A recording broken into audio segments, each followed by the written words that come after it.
आपकी आर्थिक और इकोनॉमिक पकड़ भी बहुत अच्छी है, आपने बहुत विस्तार से इसका जवाब दिया।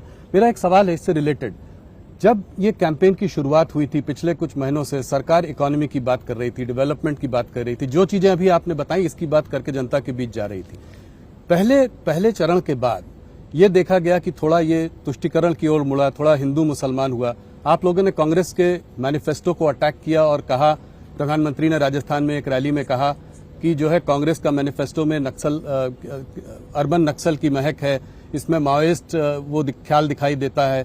तो ये कहां से आया? देखिए, हमारा दायित्व है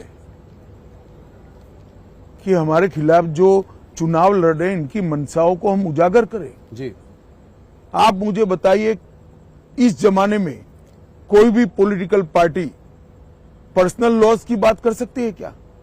क्या देश सरिया के आधार पर चलेगा?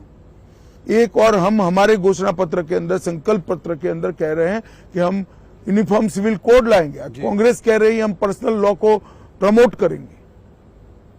कांग्रेस पार्टी को जवाब देना चाहिए, बहुत महत्वपूर्ण मुद्दा है। तो इसीलिए आप कह रहे हैं मुस्लिम लीग की छाप है? बिल्कुल मुस्लिम लीग की छाप। यही तर्क है कि मुस्लिम लीग की छाप। आप मुझे बताइए, वो कह रहे हैं कि देश के कॉन्ट्रैक्ट्स माइनॉरिटी को प्रायोरिटी देंगे। कॉन्ट्रैक्ट्स फर्स्ट लोएस्ट कौन है, पास्ट परफॉर्मेंस क्या है, काम करने की क्षमता है या नहीं है, इसके आधार पर निर्धारित होंगे या कॉन्ट्रैक्टर के धर्म के आधार पर निर्धारित? किस तरह से देश चलाना चाहते हैं? देश की जनता को इसको सोचना पड़ेगा।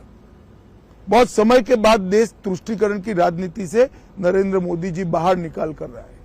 ये फिर से उसी दिशा में ले जा रहे हैं, क्योंकि कांग्रेस जीतने का आत्मविश्वास गंवा चुकी है।